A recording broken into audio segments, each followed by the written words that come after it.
Have you ever wondered how fetus get food from the mother? When the mother eats, does she get the food first or the baby? How the fetus breathes inside the womb?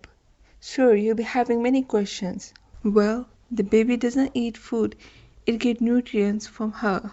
The baby is connected to the mother by a temporary organ called placenta. It is the primary site for nutrients and gas exchange.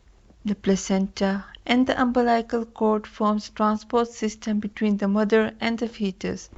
The fetus gets nutrients from two sources, from the mother's diet and also by breaking down fat, muscle and bones in her body.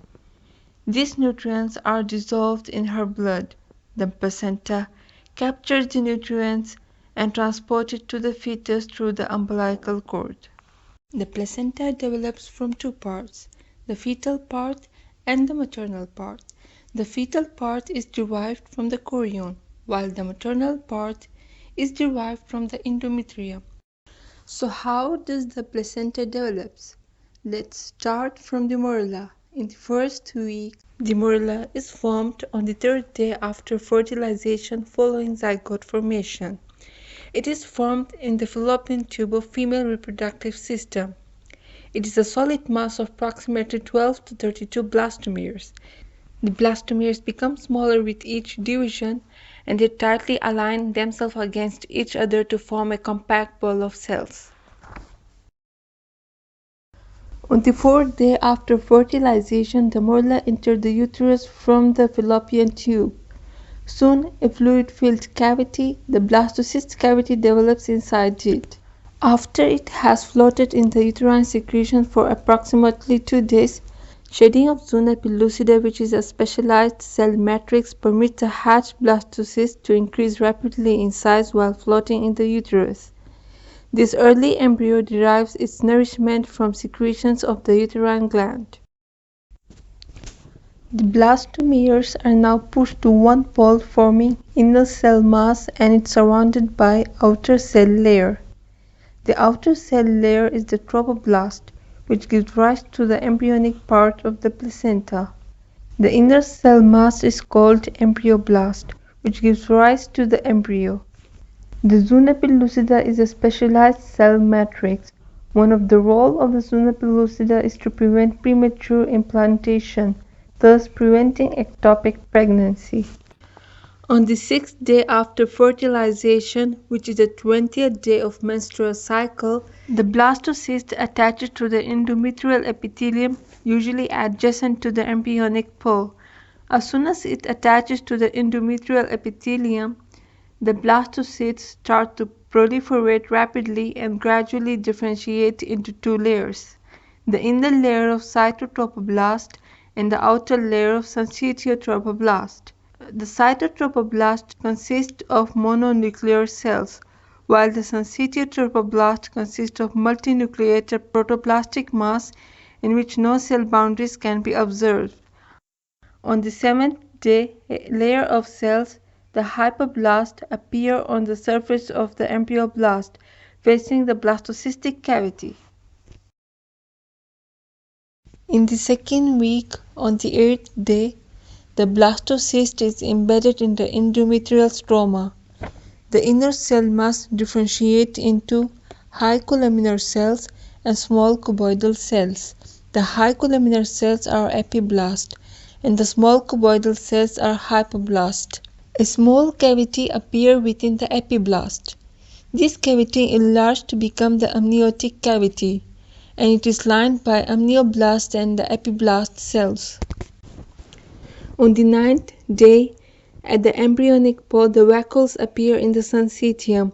When these vacuoles fuse, they form large lacunae. This phase of trophoblast development is known as lacunar stage. Meanwhile, at the abembryonic pole, hypoblasts give flat cells that form thin membrane. This membrane, together with the hypoblast, form the primitive yolk sac. During the formation of yolk sac, some of the migrating hypoblast cells transdifferentiate into mesenchymal cells, forming the extraembryonic mesoderm. Between the two layers of extraembryonic mesoderm is the extraembryonic coelom or chorionic cavity. which surrounds the yolk sac and the amniotic cavity, except the connecting stalk, which connects the germ disc to the trophoblast. The extra-embryonic mesoderm layer that lies adjacent to the Husser's membrane outside the yolk sac is the extrasplenopoietic mesoderm. The extra-embryonic mesoderm that lies adjacent to the cytotrophoblast layer is the layer of extra-embryonic somatopleuritic mesoderm. Cells of the syncytiotrophoblast penetrate deeper into the stroma and erode the endothelial lining of the maternal capillaries. These capillaries, which are congested and dilated, are known as sinusoids. Lacunae form interconnecting network evident at the embryonic pole.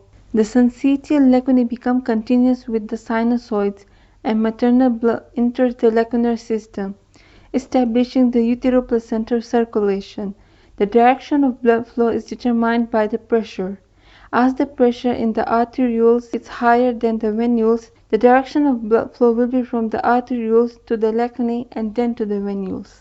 The cytotrophoblast, meanwhile, form cellular columns that are penetrating and surrounded by syncytium, forming primary villi. In the third week, the mesenchyma grow into the primary villi, forming a core of mesenchymal tissue. The villi at this stage is called secondary chorionic villi. It covers the entire surface of the chorionic sac.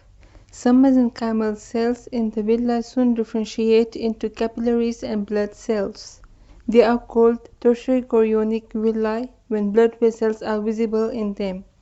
Capillaries in the tertiary villi make contact with the capillaries developing in the mesoderm of chorionic plate and the connecting stalk. These vessels in turn establish contact with the interembryonic circulatory system, connecting the placenta and the embryo. Cytotrophoblastic cells in the villi penetrate progressively into the overlying syncytium until they reach the maternal endometrium. Here they establish contact with the similar extension of neighboring villi stems, forming a thin outer cytotrophoblastic shell. This shell gradually surrounds the trophoblast entirely and attaches the chorionic sac firmly into the maternal endometrium. Villi that extend from the chorionic plate to the decidua basalis are called stem or ensuring villi. Those that branch from the sides of the stem villi are previlli, through which exchange of nutrients and other factors will occur. The villi at the embryonic pole, which is in contact with the decidua basalis, increase greatly in size and complexity, and hence this part is named the chorion frondosum. The part of the chorion that is in contact with the decidua capsularis undergo atrophy, so that by the fourth month scarcely a trace of the villi is left. This part of the chorion becomes smooth and it is named the chorion leve.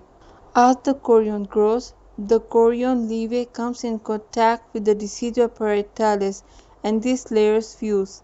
Thus the placenta develops from the chorion frondosum and the decidua basalis.